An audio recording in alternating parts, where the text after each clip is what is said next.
బీహార్ రాష్ట్రాల్లో ఫిబ్రవరి 17 ఉదయం 8:02 ప్రాంతంలో భూకంపం వచ్చింది. రిక్టర్ స్కేల్ పైన దీని తీవ్రత 4.0గా నమోదైంది. సివాన్లో 10 కిలోమీటర్ల లోతున భూకంప కేంద్రం ఉన్నట్టు అధికారులు తెలిపారు. అసలు భూకంపాలు ఎందుకు వస్తాయి తెలుసుకుందాం. భూమి లోపలి పొరల్లో అలజడి వచ్చినప్పుడు ఏర్పడే కంపనాలు ఉపరితలాన్ని చేరడాన్ని భూకంపం అంటారు. భూ ఉపరితల భూభాగం కొన్ని పొరలతో ఉంటుంది. భూమి లోపల ఉన్న పలకల కదలికల వల్ల కొన్ని ప్రాంతాల్లో తరచుగా భూకంపాలు రావడానికి ఛాన్స్ ఉంది. భూమి లోపల ఉండే ఒక పొర 50 కిలోమీటర్లు ఉంటే ఆ పొరను క్రెస్ట్ లేదా లిథోస్పియర్ అంటారు. దాని కింద పొరను మాంటక్ అంటారు. దీని మందం 3 కిలోమీటర్లు ఉంటుంది. ఇలాంటి పొరలతో పాటు చిన్న చిన్న పొరలు కూడా ఉంటాయి. ఇలా భూమి లోపల 12 పొరలుంటాయని శాస్త్రవేత్తలు చెప్తున్నారు. లావా ఒత్తిడి ఉష్ణోగ్రతలకు ఈ శిలాఫలకాల్లో కొన్ని భాగాల్లో సమస్యలు ఏర్పడడంతో శిలాఫలకాలు ఒకదానికొకటి నడతాయి.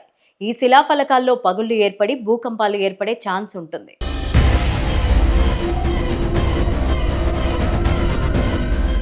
భూకంప తీవ్రతను రిక్టర్ స్కేల్ ద్వారా గుర్తిస్తారు. 1935లో చార్లెస్ రిక్టర్ ఈ రిక్టర్ స్కేల్ ను కనిపెట్టారు.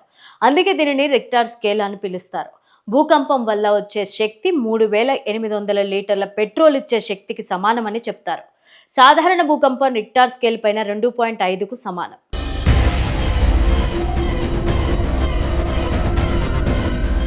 భూకంపాలు రావడానికి అనేక కారణాలను శాస్త్రవేత్తలు చెబుతున్నారు. ప్రాజెక్టులలోని నీటి ఒత్తిడి భూమి లోపల పొరల్లో మార్పులకు కారణమయ్యే ఛాన్స్ ఉందని చెప్తున్నారు. భూమి తన చుట్టూ తాను తిరుగుతున్న సమయంలో భూమి అంతర్గత పొరల్లో సర్దుబాటు కూడా భూకంపాలకు కారణమవుతున్నాయి. అడవుల్లో చెట్లను నరికివేయడం వల్ల భూకంపాలు వచ్చే అవకాశాలు అధికంగా ఉన్నాయి.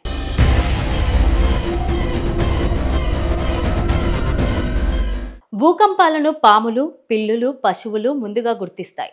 ప్రపంచంలో 68% భూకంపాలు పసిఫిక్ మహాసముద్రం, 21% మధ్యధరా ప్రాంతంలో సంభవిస్తాయి.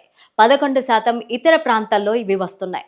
ఆస్ట్రేలియాలో భూకంపాలను ఇంతవరకు గుర్తించలేదు.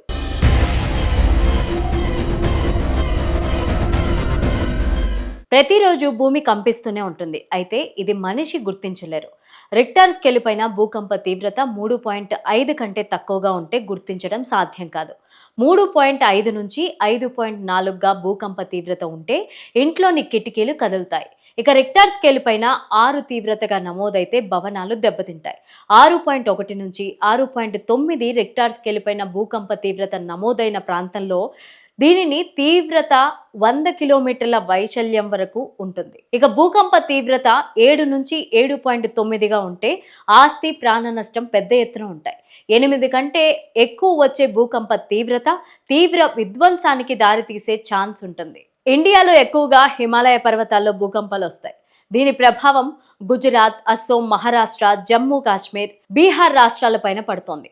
దేశంలోని జోన్ ప్రాంతంలో ఎక్కువగా భూకంపాలు సంభవిస్తాయి. ఈశాన్య రాష్ట్రాలు, బీహార్, ఉత్తర జమ్మూ, పశ్చిమ గుజరాత్, మహారాష్ట్ర, అండమాన్ నికోబార్, ఉత్తరాఖండ్ రాష్ట్రాలు 5వ జోన్లో ఉన్నాయి.